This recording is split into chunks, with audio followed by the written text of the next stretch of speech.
Thackeray, by G.K. Chesterton and Louis Melville. Thackeray. Amid all the eulogies and all the slanders that are lavished upon the English character, very few people would appear to take any real trouble to obtain a sincere view of it. Rhetorical phrases about its inarticulate strength and nobility do not commonly bring us very much further, for it may be questioned whether it is good for a people excitedly to articulate their own inarticulate disposition. But when all is said and done, it may truly be said that among all the national temperaments, the English is preeminently simple and profoundly well-meaning. This well-meaningness combined with this simplicity is responsible for every one of its crimes, and it is the basis of its real and indestructible magnificence. But this union of moral soundness with mental innocence is responsible also for a certain tendency noticeable in all English life and character, the tendency to get hold of the truth, but to get hold of it falsely, to grasp the fact, but to grasp it somehow by the wrong end. 100 instances might be given of this. To take a random example, I was taught at my mother's knee, in the intervals of hymns and childish ballads, that Germans smoked bad cigars. I see now that this is true, and yet unfathomably false. That is to say, there are, if you choose to put it in that way, more bad cigars smoked in Germany than in England. But that is only because, tobacco being cheaper, more cigars of every kind are smoked.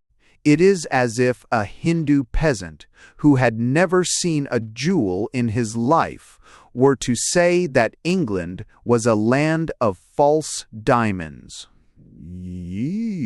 In India, only the rulers have such things at all. In the Strand, anyone may have them, and similarly, the cigar is in England merely a badge of luxury, while abroad it is often a common possession, like a pipe. In this mere casual instance, we have the constant English attitude, the strong and even humble curiosity, which does really know something about foreign nations, but along with it, that strange tendency to put the true thing the wrong way round, to seize on the unimportant side of the matter first. It is just as if a foreign critic of England, instead of knowing nothing at all about us, as is usually the case, were to grasp the fact that the most luxurious English people went fox hunting, and then explain it by saying that these Sybarites had one weird hatred, a venomous hatred of foxes. Such a man would have got the facts right and the truth wrong. And such is our constant national condition with regard to foreign ideas. But there is an even more curious example of it than this, and that is the fact that even in our own discussions and in the matter of the great reputations of our own country, exhibit this same singular tendency to catch hold of truth only by the tail or the hind leg.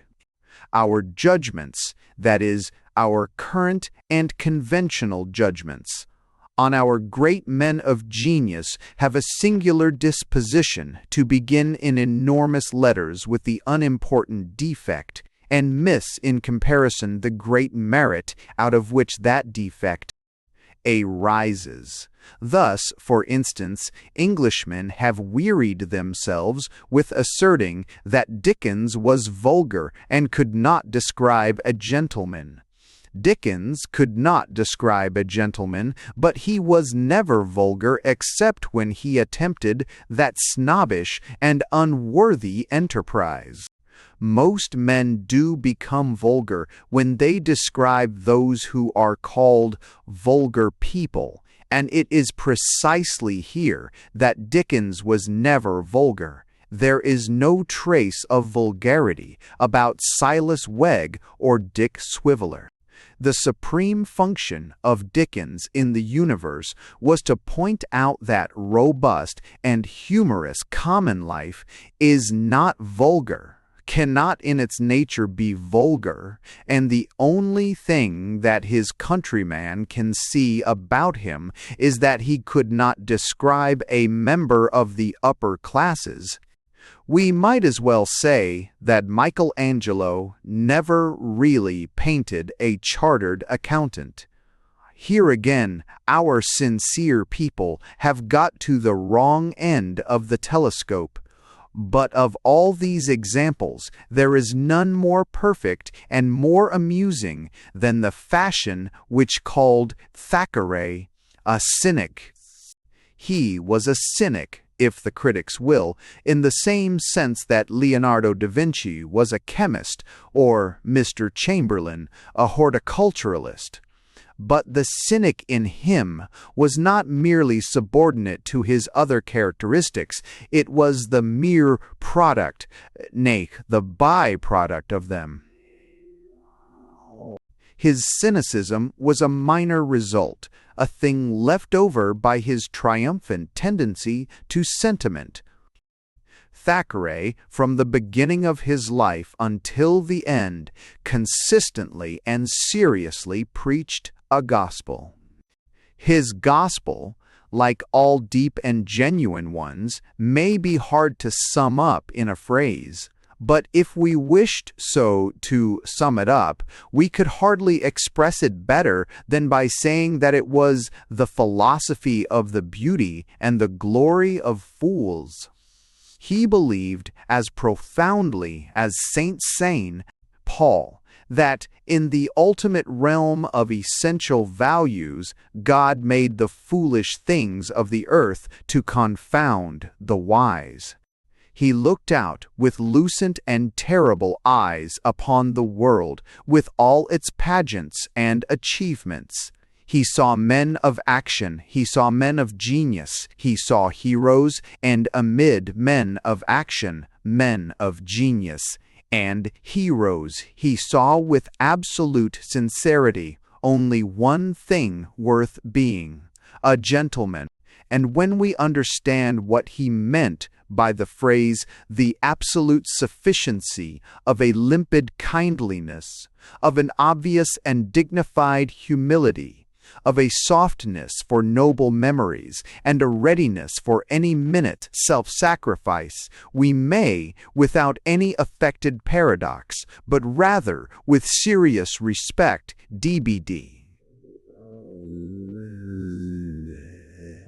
sum up Thackeray's view of life by saying that amid all the heroes and geniuses he saw only one thing worth being: a fool.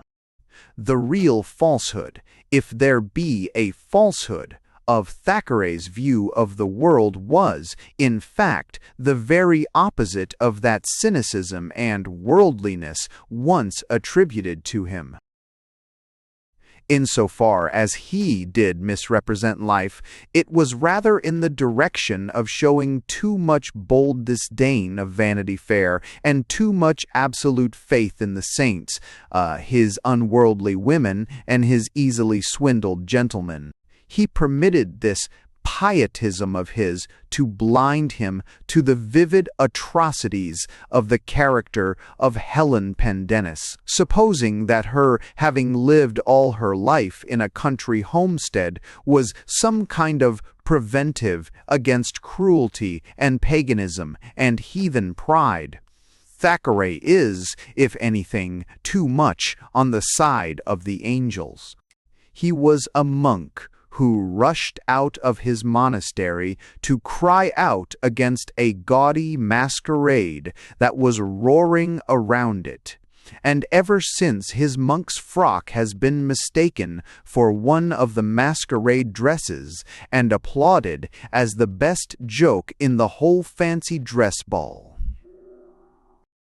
There are, of course, exceptions, or what may appear to be exceptions, to such a generalization. So deep and genuine was Thackeray's insight into the normal human spirit that he detected this element of idealism where it might least be expected. The character of Major Pendennis, for instance, is simply a great lighthouse or beacon tower, not merely of social satire, but of eternal ethical philosophy. To go to great houses, to wear the latest and yet the most dignified attire, to know the right people, to do and say at every instant the thing which is most perfectly and exquisitely ordinary, this is a principle of life against which a sane man might have a great deal to say. But one thing he could not say that it is materialistic. One moral merit it has, at least it is totally useless. A place in society is not something to drink. An invitation card from Lord Steyne is not something to eat. Poor old Pendennis did not sleep softer in his incomparable clothing. He was a poor man, lonely and constantly troubled. Nothing supported him but his own monstrous and insane religion. He was, as it were, a glorious heretic, a martyr to false gods, and nothing sadder or more honorable has ever been conceived in fiction than that scene in the end of Pendennis, in which the old man, having with a valor and energy that stirs us like a cavalry charge, defeated all machinations that would have robbed his nephew of name and fame, suddenly finds the nephew himself ready to fling down the whole laborious edifice in the name of an unintelligible scruple.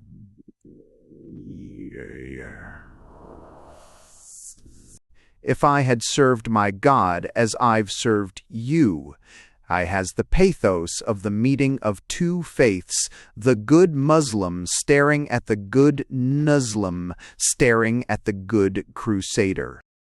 This was the greatness of Thackeray, the man whom sentimentalists without hearts or stomachs have conceived as a mere satirist, that he felt, perhaps, more fully and heavily than any other Englishman, the immeasurable and almost unbearable emotion that is involved in the mere fact of human life.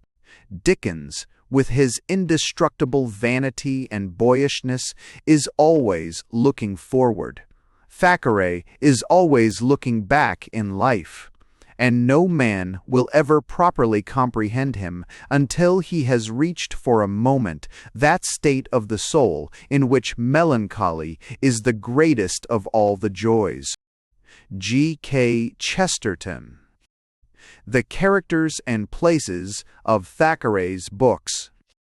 Since the author of Tom Jones was buried, no writer of fiction among us has been permitted to depict to the utmost of his power a man. We must drape him and give him a certain conventional simper. Society will not tolerate the natural in our art. Many ladies have remonstrated and subscribers left me because, in the course of the story, I described a young man resisting and affected by temptation. My object was to say that he had the passions to feel and the manliness and generosity to overcome them. Moves in the real world. What passes in society In the clubs, colleges, mess rooms, what is the life and talk of your sons? A little more frankness than is customary has been attempted in this story, with no bad desire on the writer's part, it is hoped, and with no ill consequence to any reader. If truth is not always pleasant, at any rate, truth is best, from whatever chair, from those whence graver writers or thinkers argue, as from that at which the storyteller sits as he concludes his labor, and bids his kind reader farewell. If truth is not always pleasant, at any rate, truth is best. There, in a sentence, is the secret underlying all Thackeray's work. The novelist is inclined to portray the men and women of fiction rather than the men and women of life. This fault of his weaker brethren of the quill Thackeray avoided. His characters are always human. There are no immaculate heroes, no perfect heroines, no utterly unredeemed scoundrels of either sex to be met with in the pages of his books. He conceived it to be his duty to describe the world as he saw it, and to draw the men and women he knew. If he has nowhere joined pure goodness to pure intelligence, if he has not bestowed on any woman the humor of Becky Sharp and the simplicity of Amelia Sedley, it is because he had never met this union of forces in life. To have described the unreal and passed it off as the real would have been an offense against the pen which was able to boast, "Stranger, I never write a flattery, nor signed the page that registered a lie. I cannot help telling the truth as I view it and describing what I see. To describe it otherwise than it seems to me would be falsehood in that calling in which it has pleased Heaven to place me, treason to that conscience which says that men are weak, that truth must be told, that faults must be owned, that pardon must be prayed for. This is Thackeray's confession of literary faith. My object is not to make a perfect character of anything like it, he wrote to his mother, when Vanity Fair was appearing in monthly parts. Our friend is not Amadis or Sir Charles Grandison, he wrote of Philip Furman. Downed, I don't for a moment set him up as a person to be revered or imitated, but try to draw him faithfully as nature made him. The late Anthony Trollope stigmatized Thackeray as an unmethodical writer. Certainly the great man, as author, bound himself by no hard and fast rules. His plan was to create mentally 2 or 3 of his chief characters and write from page to page, with only a general notion of the course he would be taking a few chapters later. But then, to compensate for the lack of method, he lived with his characters, shared their joys and sorrows, and spoke of them as if they were real creatures of flesh and blood. Being entirely occupied with my 2 new friends, Mrs. Pendennis and her son Arthur Pendennis, he wrote to Mrs. Brookfield from Brighton in 1849, I got up very early again this morning. He is a very good-natured, generous young fellow, and I begin to like him considerably. I wonder if he is interesting to me from selfish reasons, and because I fancy we resemble each other in many parts. Nay,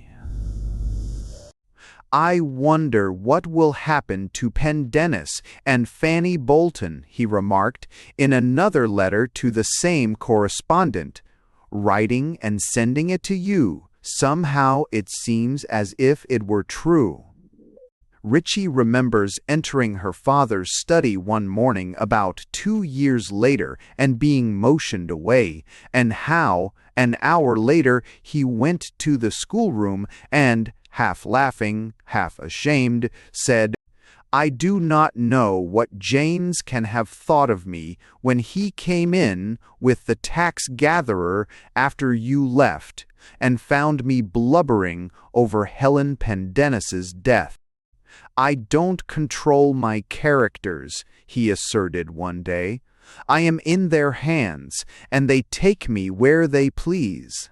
And when a friend remonstrated with him for having made Esmond marry his mother-in-law, he only replied, "Estivioca, I didn't make him do it, they did it themselves." It may be because the characters were so real to the creator that they live in the memory of the reader. If Thackeray was the first to shed tears over the death of Helen, certainly he has not been the last. Who can read with dry eyes of the reconciliation of mother and son at the deathbed? As they were talking, the clock struck 9, and Helen reminded him how, when he was a little boy, she used to go up to his bedroom at that hour and hear him say, "Our Father." And once more, oh, once more, the young man fell down at his mother's sacred knees and sobbed out the prayer which the divine tenderness uttered for us, and which has been echoed for 20 ages since by millions of sinful and humble men. And as he spoke the last words of the supplication, the mother's head fell down on her boy's, and her arms closed around him, and together they repeated the words for ever and ever, and Amen. Readers of Thackeray's works must have noticed how frequently the characters reappear in tales other than that in which they are first introduced. References made to them and to their doings in book after book until we feel that we know them personally. Thackeray loved to reintroduce his old friends, and it was his intention, frustrated by an all too early death, to write a novel of the times of Henry V, in which the ancestors of his Pendennises and Warringtons should have foregathered. A long and fascinating article might be written tracing the subsequent careers of the characters from the glances we obtain of them at odd moments. How many novelists are there who have such a gallery of characters as can be collected from Thackeray's books? What admirable realism! What marvelous insight into the natures of men and women! In his earlier years, however, he was too bitter, and his stories contain far too many scoundrels. "I don't know where I get all these rascals from my books," he said apologetically. "I have certainly never lived with such people." Yellowplush is a scamp, Dawkins is silly and snobbish. Blewett, the card-sharper, is a bully and a fool. Lady Griffin is not pleasant, and though she is badly treated, her revenge is too cruel. The Earl of Crabs, the creation of a master hand, is a terrible man whose sense of humor only makes him more dangerous. And Deuceace himself, card-sharper, swindler, fortune-hunter, one bore yet, with such a father what was he to become? The foolish Matilda demands some pity, for at least she is loyal to the man who married her only because he thought she had money. My lord, my place is with him. Who will record the unwritten chapters of the life of the Honorable Algernon Percy d'Oysey? There is plenty of material, if not for authentic history, at least for legitimate speculation. It is known that at Lord Bagwig's the Honourable Algy won from young Tom Rooke the sum of £30, that with his friend Mr. Stay and Mr. Ray. Ringwood, who, with the invaluable assistance of his hostess, trapped the commercial traveller Pogson into the signing of bills for huge amounts at the house of Madame la Baronne de Florval, Delval, Vanjon, and that with Blundell. Blundell, who was up at Oxford with Arthur Pendennis, he contrived to swindle Colonel Altamont. Then there is the paragraph in Galignani's Messenger, quoted in the last chapter of A Shabby Genteel Story, married at the British Embassy by Bishop Luxcombe, Andrew Fitch-esque hominy, to Marianne Caroline Matilda, widow of the late Anthony Carrick-Fergus of Lombard Street and Gloucester Place, Esquire. Bolch John Negist of Siya Miss Runt officiated as bridesmaid, and we remarked among the company Earl and Countess Crabs, General Sir Rice Curry, K.C.B., Colonel Wapshot, Sir Charles Swang, Algernon Percy d'Oysey, and his lady, Count Punter, and others of the élite of the fashionables, now in Paris. The bridegroom was attended by his friend Michael Angelo Titmarsh, R.S. Cack, and the lady was given away by the right Hun. D'Oysey forgiven her husband the blow in the Bois, with the account of which the adventure of Mr. D'Oysey at Paris concluded. Was the younger couple reconciled to the elder? And if so, by what means? As the author does not solve the problem, each reader must do so for himself.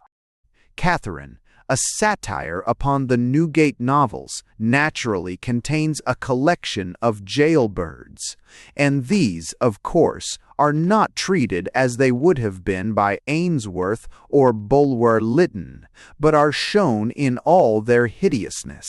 A Shabby Genteel Story is a very fine piece of work, but its theme is unpleasant, the trapping into a mock marriage of trusting Cinderella, and the characters objectionable, Mr. and Mrs. Gann, and the Mrs. Gann and the Mrs. McCarty, Brandon, Tufthunt, and Cinqbars. Fitch is the one honest person, save the heroine, and he is vulgar.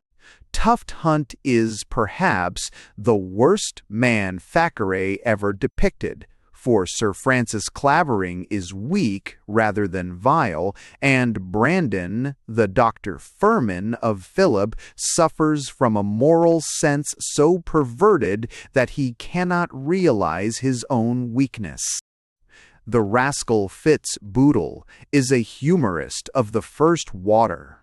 His iniquity was the writing of those scandalous chronicles of his friends' private lives, men's wives, which tell of the scoundrel Walker, the blackguard Borowski, and the selfish, vain, and terribly vulgar Mrs. Dennis Haggerty. The stories of Dorothea and Ottilia, however, are agreeable enough. Even Barry Lyndon, one of the author's masterpieces, is a disagreeable story. This, indeed, Thackeray fully realized. "You need not read it," he said to his eldest daughter. "You would not like it." The villain Barry, who never realizes that he is not a hero, and his foolish wife are only in part counterbalanced by Barry's vulgar, loving mother, who goes to him in the day of his ruin and nurses him until he dies of delirium tremens in the 19th year of his residence in the Fleet Prison. After Barry Lyndon appeared Vanity Fair, Pendennis, The Newcomes, Esmond, and The Virginians, which contain so vast a number of characters that it is impossible to treat of them one by one. Wherever shines the sun, you are sure to find folly basking in it. Knavery is the shadow at folly's heels, Thackeray wrote in the character sketch of Captain Rook and Mr. Pigeon. It seems as if he had not quite grasped the fact that there were other things than folly and knavery to write about, and that a surfeit of robes has an unpleasant after-effect. Oh, for a little manly, honest God! He had prayed in one of his earliest reviews, but it was only with Vanity Fair that he began to give it. It has been stated by more than one critic that Thackeray could not depict a good woman, and that those that were without blemish were also without any attractive qualities. Was not a fool, nor Theo and Kitty Lambert, other than good and true women. It seems strange that while his female readers can forgive him, Becky Sharp, greatest of adventuresses, and can tolerate even Blanche Amory of Mes Larmes, they cannot pardon him. Peggy O'Dowd, lion-hearted, loyal and wise enough, the Dowager Countess of Southdown, Mrs. Bute Crawley, Miss Briggs, Miss Crawley, the lovable Catherine, the little sister of Philip, Miss Fotheringay, and Fanny Bolton, who ensnared the affections of young Pendennis. What man has not met one or both of these? Madame de Florac, the old lady with the beautiful face, the terrible campaigner. Mrs. Warrington, who preferred to be known as Madame Esmond, Lady Castlewood, tender, loving, unreasoning, who can rise to the dignity of a great situation.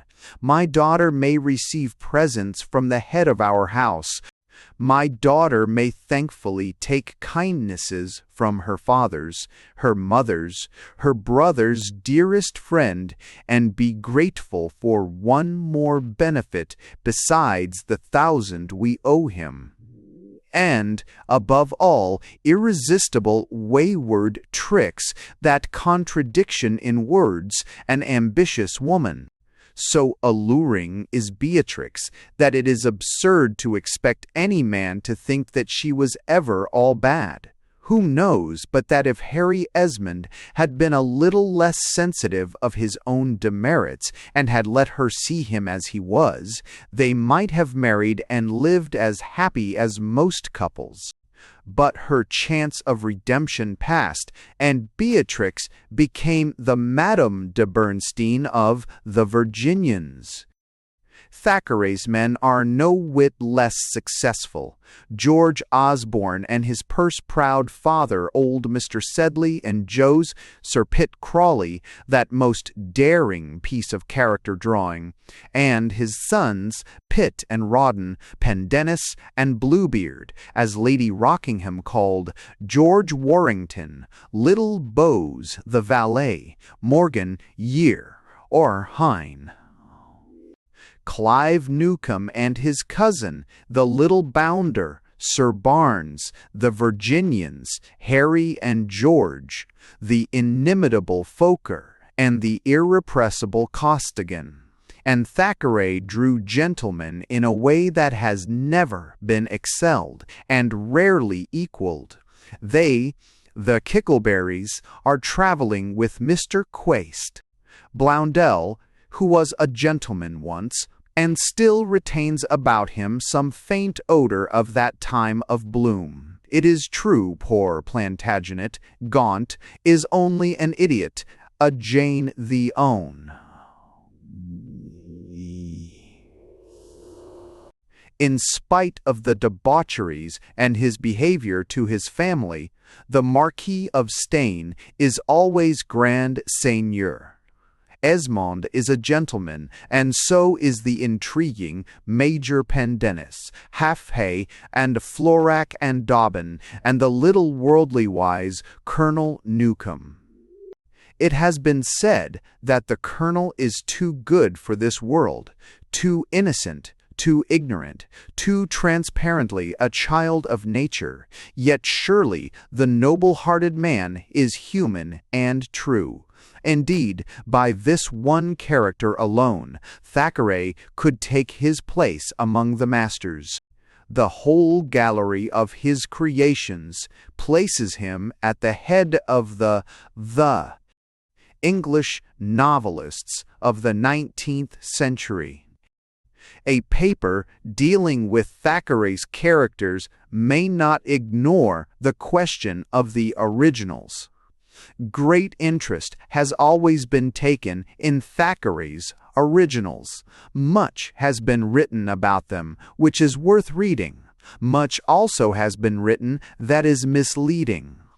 The novelist was personal sometimes, but it was seldom that he modeled a character on a man or woman of his acquaintance.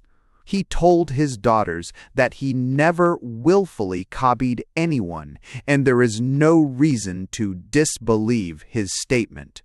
The Marquis of Steyne was a sublimation of half a dozen characters, and so were Captain Shandon and Costigan, and Becky, Dobbin, Jos Sedley, and Colonel Newcome were wholly original, from the celebrity point of view at least. Many of the people in Esmond are portraits of historical personages. The Duke of Hamilton, Lord Mohun, and Beatrix, for instance, but in the tales of modern life there are few characters that can be traced to any particular source. You know you are only a piece of Amelia. My mother is another half, my poor little wife, whyest pour beaucoup, the author wrote to Mrs. Brookfield. The author wrote to Mrs. Brookfield. Edmund Yates always insisted that Wag in Pendennis stood for Theodore Hook, that Lord Lonsdale was the original of Major Pendennis's noble friend Lord Colchicum, and that Bunn was the model for Dolphin, the theatrical manager. It has been said that Mr. J.M. Evans, the publisher, was portrayed in The Kickleberries on the Rhine, that Mr. Flam in Mrs. Perkins's Ball was a portrait of Abraham Hayward, that the Rev. N.W.H.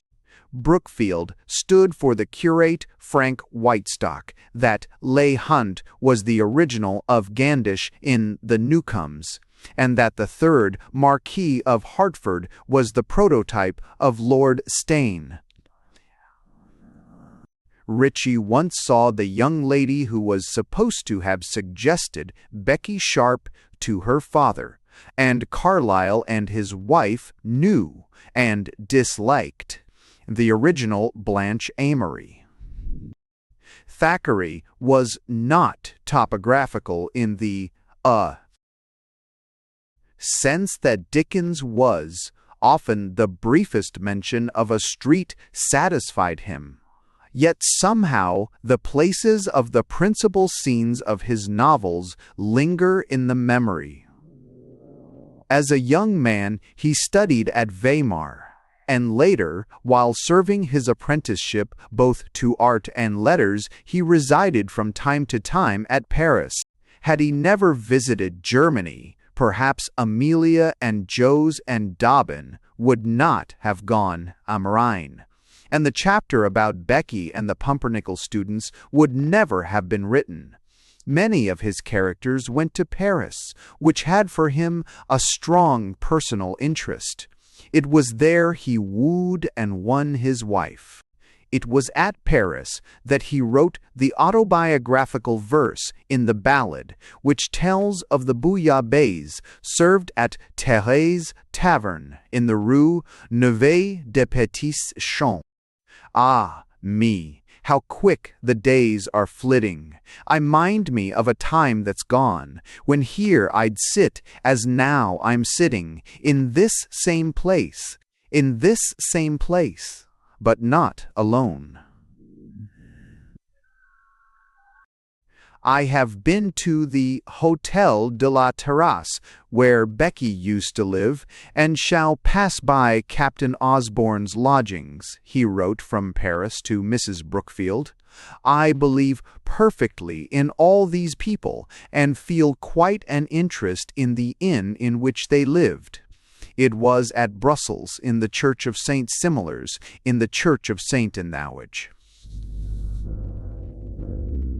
Goudelet, the church in which he was christened, that Esmond met the inveterate intriguer, Father Holt, masquerading in a green uniform as a captain in the Bavarian elector's service, and in the convent cemetery knelt before the cross which marked the grave of Sieur Mary Madeline, the unhappy Lady Castlewood, who was his mother.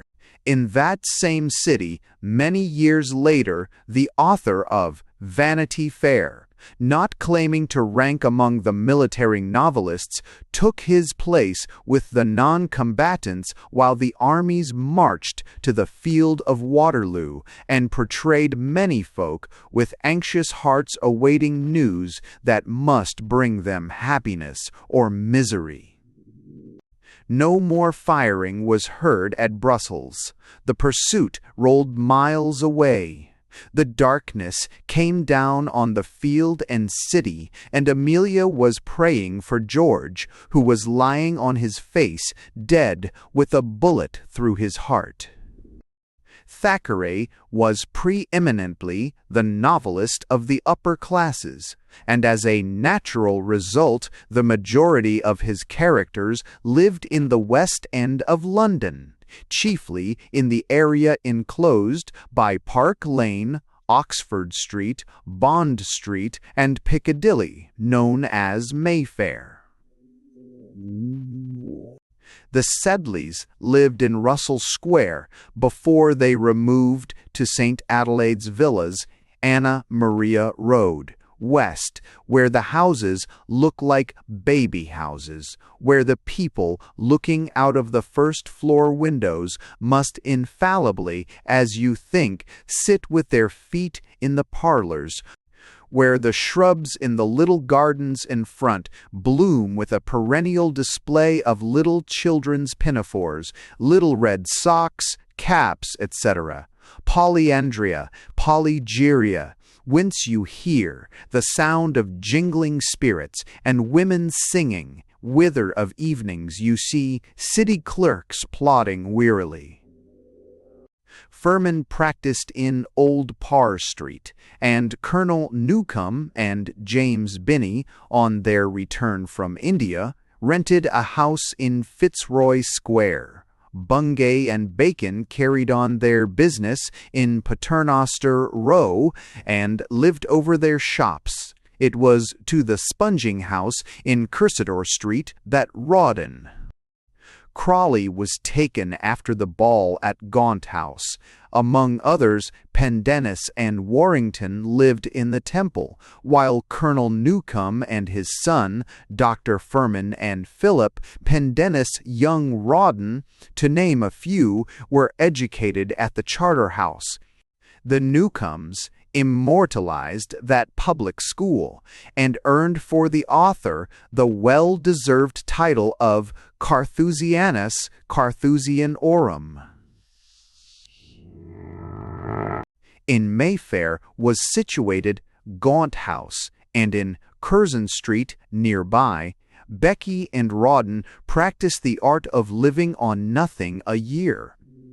It was in the Curzon Street house that Becky is made to admire her husband when he gives Lord Steyne the chastisement that ruins her for life. "When I wrote that sentence," Thackeray remarked subsequently, "I slapped my fist on the table and said, 'That is a stroke of genius.'" Lewis Melville. Biographical note. Side note: a William Makepeace Thackeray. See frontispiece, Bill's Word. Side note: Dullers Richmond Thackeray, father of the novelist.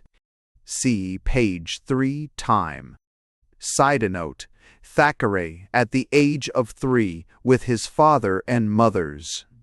See page 5. See page 5. Mush, or mush seeking. William Makepeace Thackeray, the only child of Richmond and Anne Thackeray, was born at Calcutta on July 18, 1811. He was descended from Yorkshire yeomen who for several generations had been settled at Hampstead in the West Riding. In 1766, his grandfather, likewise named William Makepeace Thackeray, sailed for India at the age of 17 to enter the service of the East India Company. In 1776, he married Amelia Richmond, and the same year returned to England. His fourth son, Richmond Thackeray, father of the novelist, went to India in 1798, also in the service of the company. In 1807, he became secretary to the Board of Revenue at Calcutta and undoubtedly possessed brilliant gifts for administration and public work.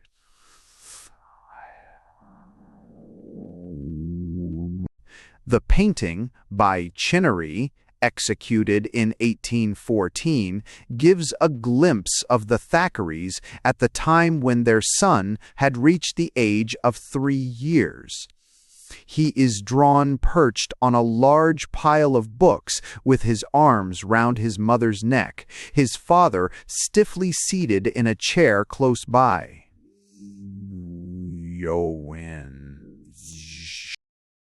Side note: the Charter House in the time of Thackeray's. See page 2. Side note: Thackeray from the replica of a plaster cast by J. Deville. See page 4 dies. Richmond Thackeray was at this time collector of the district called the 24 Pergonnas. 2 years later he died, and in 1817 his son was sent to England to be educated, and was placed in the charge of his aunt Mrs. Ritchie, who first sent him to a school in Hampshire, and then to the establishment of Dr. Reid Turner at Chiswick. About 1818, Mrs. Richmond Thackeray married a second time, and in 1821 returned to England with her husband, Major Carmichael Smith, and settled at Addiscombe. The following year, Thackeray was sent to the Charter House, where he remained until 1820. This famous school figured largely in his writings as Greyfriars. It was here that Colonel Newcomb and Clive, Pendennis, George Osborne, Philip Furman, and Rawdon Crawley were educated. Charterhouse was the scene of Thackeray's fight with Venables, in which he sustained the unfortunate accident to his nose that caused a permanent disfigurement in his otherwise handsome countenance. Side note: Larkbere, the home of Thackeray's mother. See page 2. In 1825, Thackeray's mother removed to Larkbear, a house situated 1.5 miles from Ottery St. Mary, where her son used to spend his holidays. On leaving school, he remained at Larkbear until he took up his residence at Trinity College, Cambridge, in February 1829. The scenery surrounding his mother's home is described in Pendennis, Ottery St. Mary, Exeter, and Sidmouth, figuring respectively as Clavering St. Mary, Chatteris, and Baymouth. While at Cambridge, Thackeray contributed to a small paper called The Snob, a literary and scientific journal not conducted by members of the university. In it appeared Timbuktu, a mock poem on the subject chosen for the Chancellor's Medal, won that year by Alfred Tennyson. In 1829, Thackeray spent the long vacation in Paris and left college after the following Easter term. Having inherited a fortune from his father, it was arranged that he should finish his education by traveling abroad for a couple of years. Accordingly, he spent several months at Dresden, Rome, Paris, and Weimar, and finally resolved to study for the bar on his return to England. In 1831, he entered the Middle Temple, and by November of that year was settled in chambers in Hare Court. On coming of age, however, he abandoned all pretense of following the profession he had chosen, and made his way to Paris, whence he wrote letters for the National Standard, and collected material for miscellaneous articles.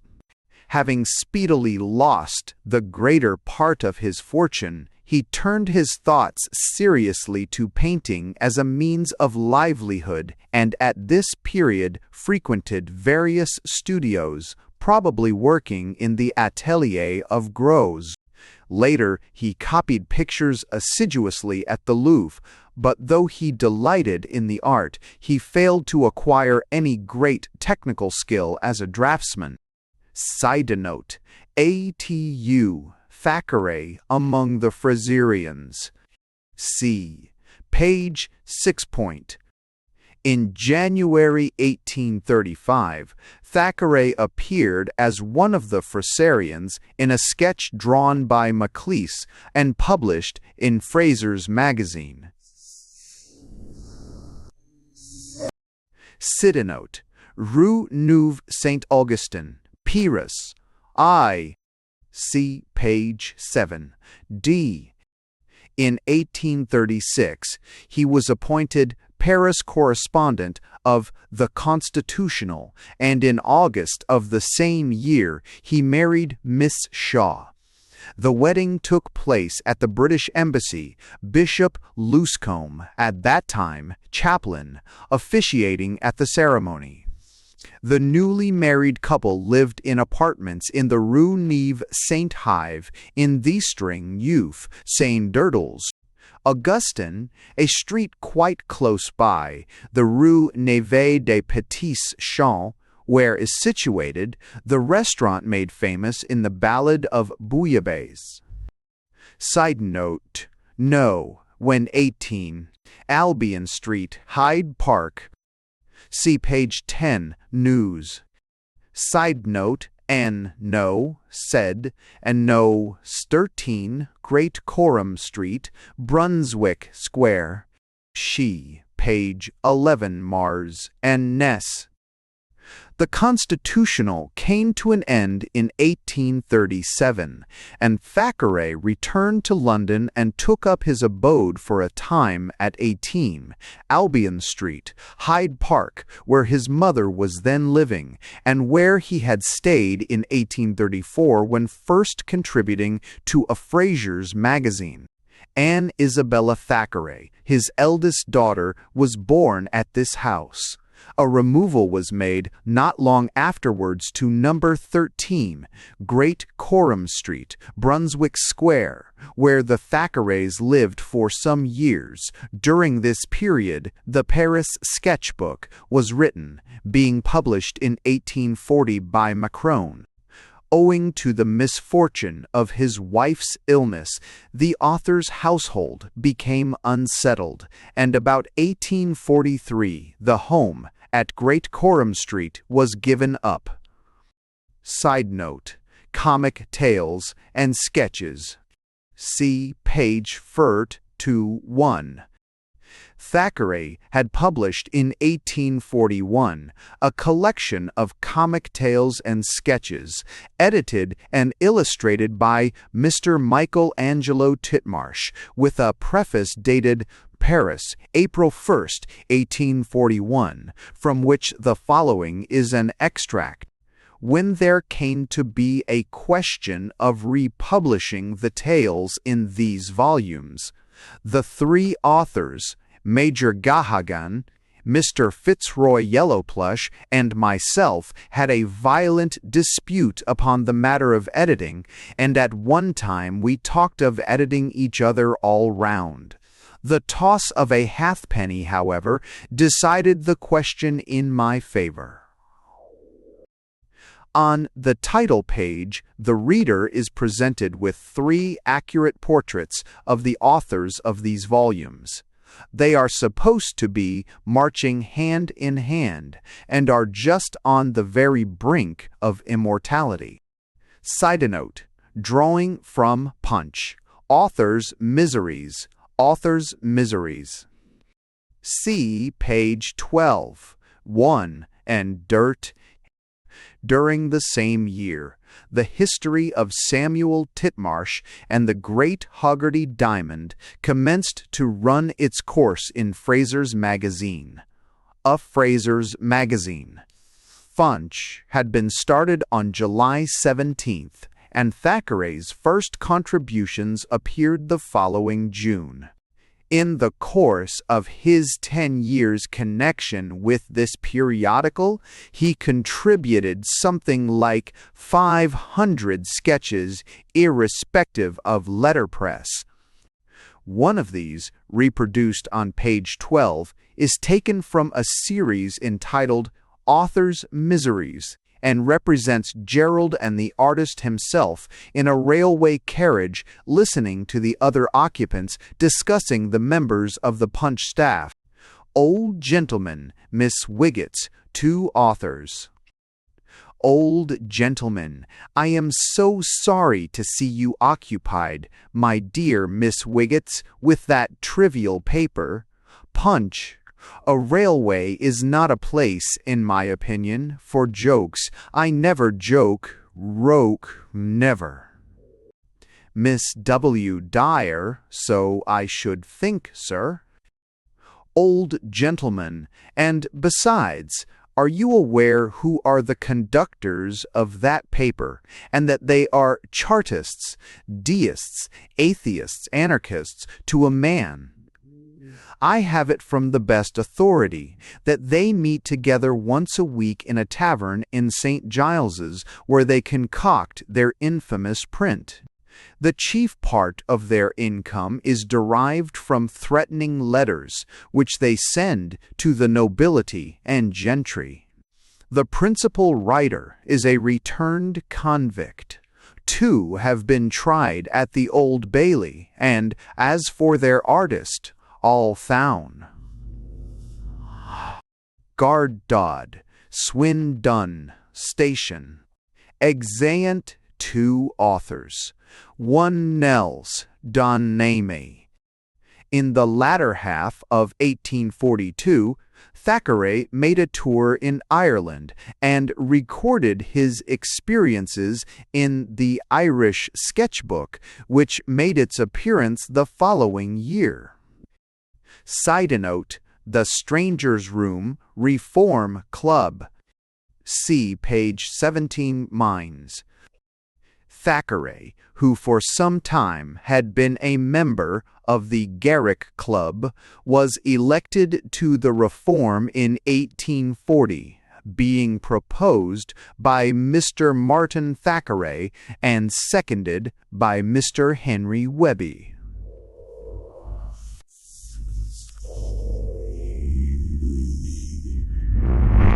Again and again I have heard descriptions of how he used to stand in the smoking room, his back to the fire, his legs rather wide apart, his hands thrust into the trouser pockets, and his head stiffly thrown backward, while he joined in the talk of the men occupying the semicircle of chairs in front of him. To some of us, at least, the club is endeared by the thought that he was once one of ourselves, that he sat in these chairs, dined at these tables, chatted in these rooms, and, with his wise, far-seeing eyes, surveyed the world from these same windows. In the Strangers' Room at the Reform Club hangs a portrait of Thackeray by Samuel Lawrence. On one side of it there stands a bust of Sir William Molesworth, on the other of Charles Buller.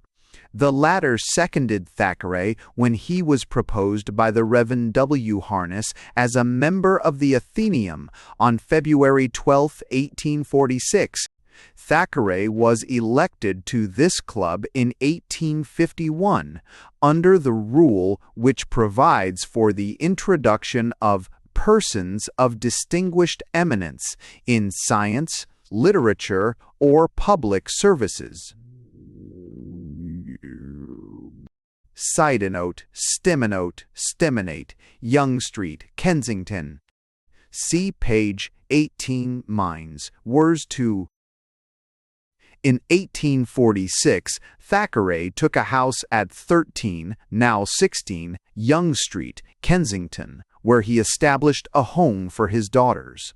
Vanity Fair, Pendennis, and Esmond were written there. Vanity Fair made its appearance in yellow covers, being brought out in monthly parts by Messrs. Bradbury and Evans. The first number was issued in January 1847, the last in July 1848.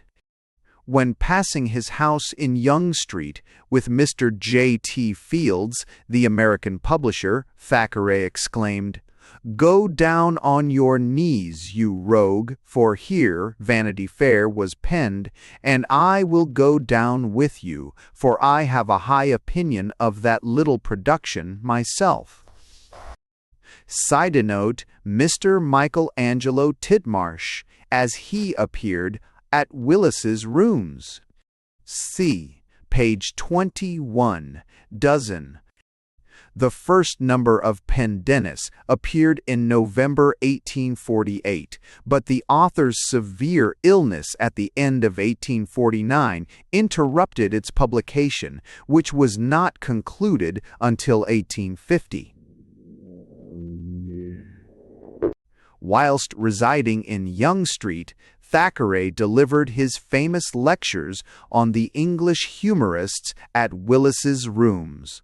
On page 21, an admirable caricature by John Leech is reproduced from the month, representing Mr. Michelangelo Tidmarsh as he appeared in these rooms in his celebrated character of Mr. Thackeray.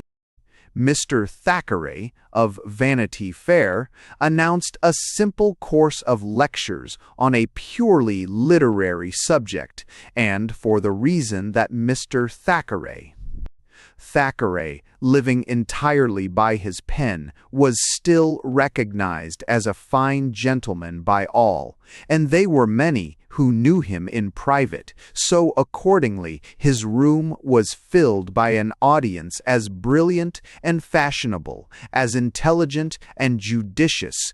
In fact, after the lecturer, the agreeable sight of the excellent set of people who gathered about him with such thoughtful attention was really an attraction.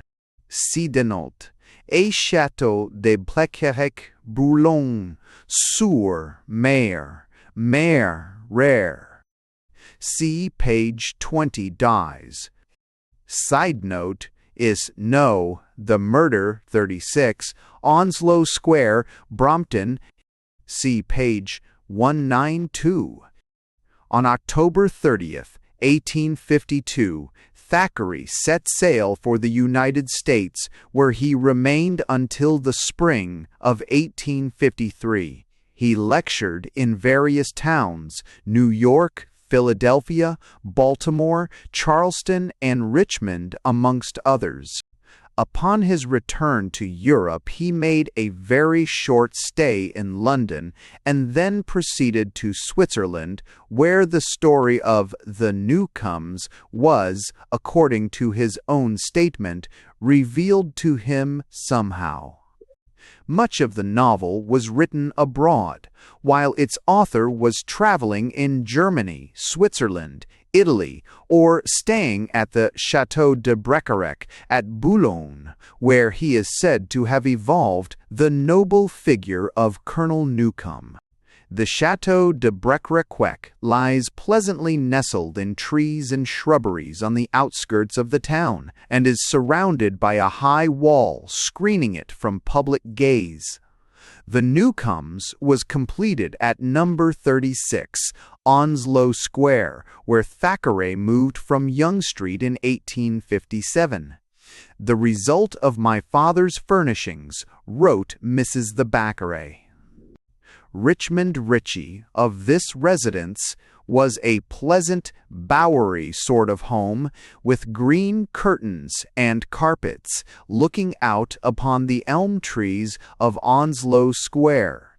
We lived for 7 years at Numberies Indrist number 36, and it was there he wrote the Lectures on the Georges, and the End of the Newcomes, and the Virginians, part of Philip, and many of the roundabout papers.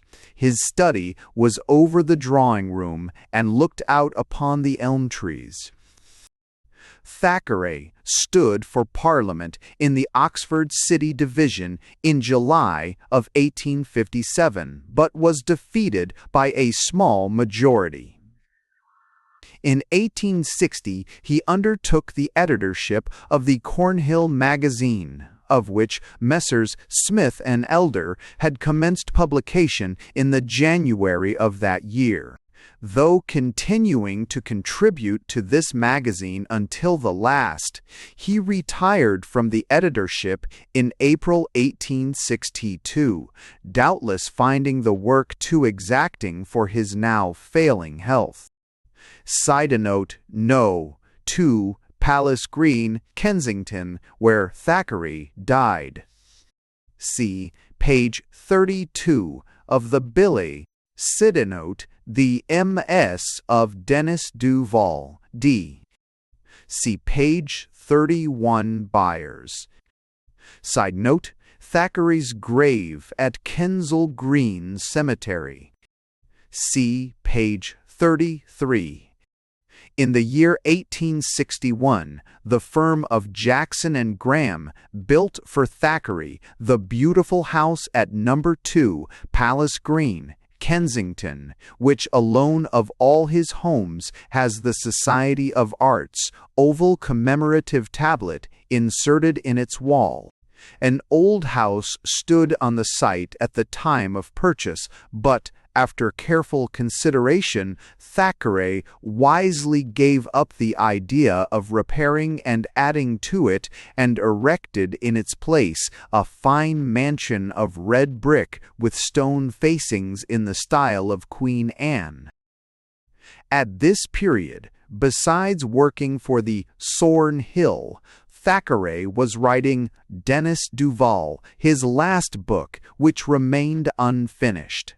After several severe attacks of illness, the novelist died at his residence in Palace Green on December 23, 1863, and was interred at Kensal Green Cemetery on the 30th of the month. The Middle Temple, of which he was a member, requested that they might be allowed to bury him in the temple near the grave of Goldsmith. The offer was, however, declined. A bust of Thackeray by his friend Baron Marochetti was placed in Westminster Abbey. Notes on the portraits of Thackeray. Thackeray was striking in appearance, being over 6 feet in height and broad in proportion. He was erect in his gait and stalwart in bearing.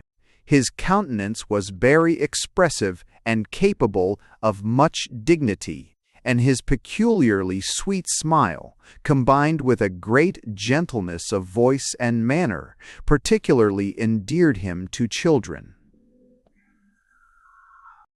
Side note: W.M. Thackeray, from a painting by Frank Stone. See page 9, in Stay 1b as above. Among the portraits of Thackeray in early manhood is the painting by Frank Stone, executed in 1836 about the time of his marriage with Miss Shaw. This picture has never been engraved.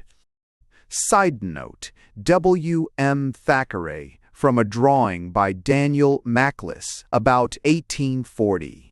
See page 1-2. In 1832 and 1833, Mackless made 2 beautiful drawings of Thackeray from life, depicting him as a fashionably dressed young man, seated in a nagglish attitude, displaying a massive eyeglass. These are now in the Garrick Club. Some years later, the same artist made another delicately penciled sketch, which Thackeray himself very skillfully copied. Of the various portraits by Samuel Lawrence, the one of greatest interest is perhaps the chalk drawing executed in 1853, and here reproduced as a frontispiece. Side note: W.M. Thackeray, from the painting by Samuel Lawrence in the National Portrait Gallery. See page 24 Ries. Charlotte Brontë, when she first saw this portrait, exclaimed, "And there came up a lion out of Judah." Later she wrote, "My father stood for a quarter of an hour this morning examining the great man's picture. The conclusion of his survey was that he thought it a puzzling head. If he had known nothing previously of the original's character, he could not have read it in his features." Certain lines about the nose and cheek betray the satirist and cynic. The mouth indicates a childlike simplicity. Perhaps even a degree of irresoluteness, inconsistency, weakness, in short, but a weakness not unamiable. A replica of the painting by the same artist in the National Portrait Gallery was presented by Thackeray to Sir Frederick Pollock and remained for many years in the possession of the Dowager Lady Pollock.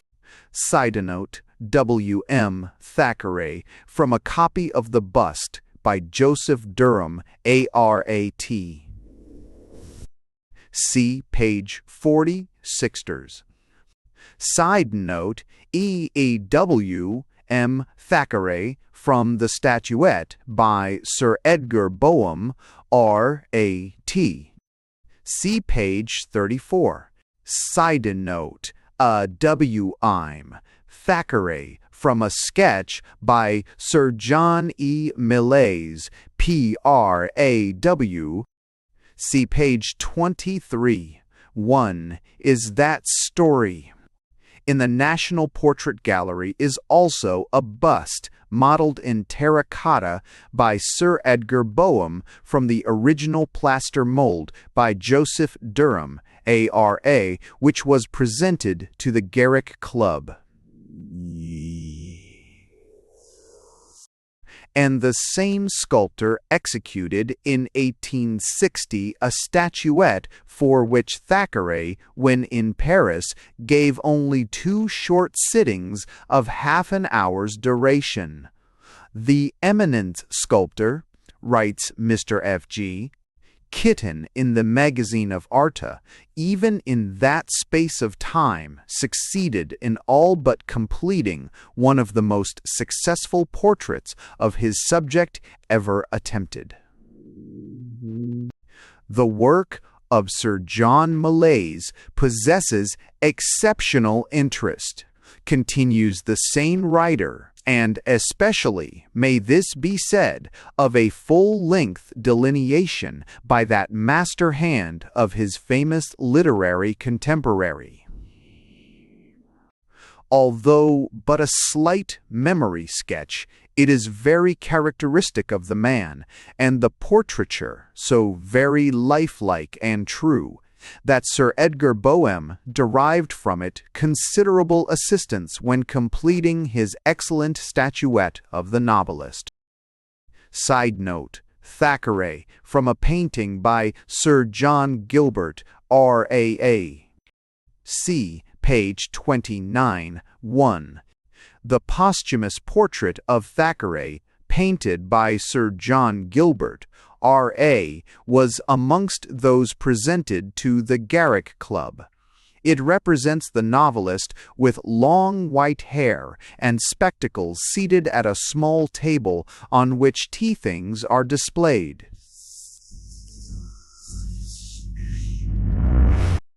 In the background appears Stanfield's picture of a Dutch vessel, which may still be seen in one of the club apartments. Side note: Thackeray, from a drawing by Richard Doyle. See page 28 to 1.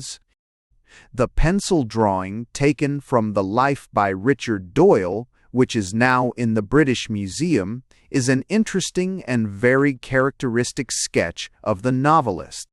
He was a cynic, you might read it writ, in that broad brow, crowned with its silver hair, in those blue eyes, with childlike candor lit, in the sweet smile his lips were wont to wear.